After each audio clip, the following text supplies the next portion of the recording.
Halo, nama saya Rivaldo Abraham, saya dari kelas 5 AB1.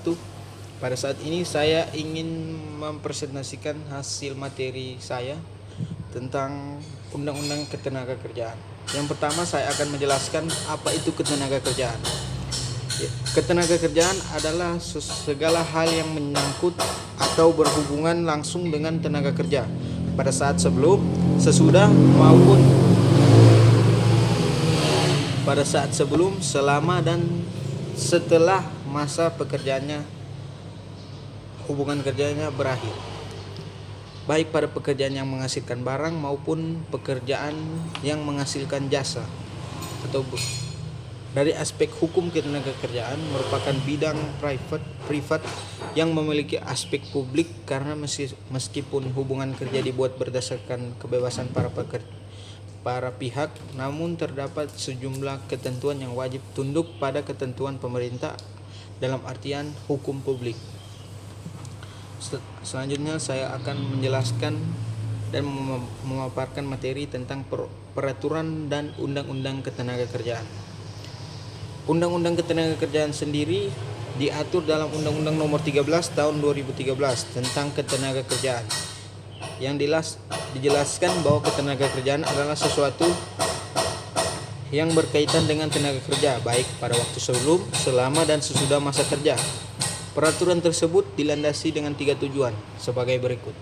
Tujuan pertama yaitu memberdayakan dan mendayagunakan tenaga kerja secara optimal dan manusiawi. Nomor 2, mewujudkan pemerataan kesempatan kerja dan penyediaan tenaga kerja yang sesuai dengan kebutuhan pembangunan nasional dan daerah. Yang terakhir, yang nomor 3, memberikan perlindungan terhadap ketenagakerjaan yang biasa kita sebut dengan K3LH. Nomor 4, meningkatkan kesejahteraan tenaga kerja dan keluarganya.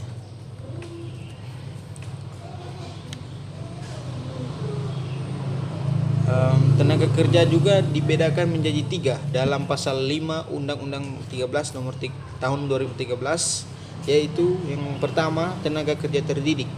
Tenaga kerja terdidik ini seperti tenaga kerja yang mendapatkan gelar atau mendapatkan pekerjaannya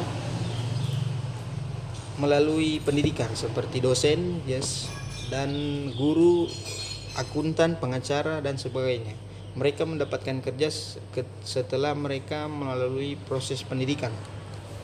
Yang kedua, tenaga kerja terlatih.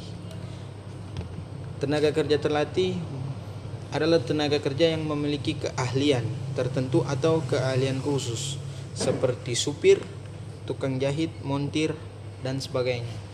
Yang terakhir, tenaga kerja tidak terdidik dan tidak terlatih. Tenaga kerja tidak terdidik dan tidak terlatih ini adalah tenaga kerja yang tidak memiliki pendidikan maupun tidak memiliki pelatihan terlebih dahulu, seperti bas atau kita sebut kuli, pekerja rumah tangga, pembantu rumah tangga, buruh, dan lain-lain.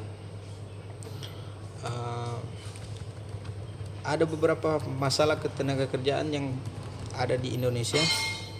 Masalah ketenagakerjaan itu timbul karena beberapa faktor seperti pendidikan, kesempatan kerja, maupun pertumbuhan ekonomi yang relatif rendah.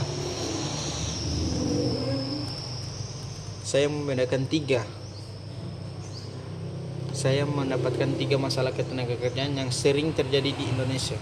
Yang pertama, banyaknya pengangguran.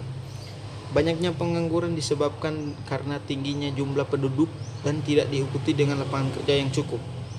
Permasalahan ini merupakan yang paling utama di Indonesia. Begitu juga dengan rendahnya kualitas tenaga kerja dan pertumbuhan ekonomi yang menjadi faktor utama dalam timbulnya masalah ini.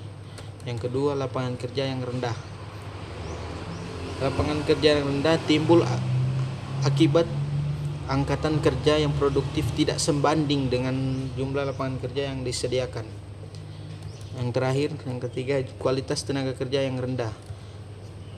Kualitas tenaga kerja yang rendah itu disebabkan dengan kurangnya tingkat pendidikan formal maupun non formal yang ada di masyarakat Indonesia.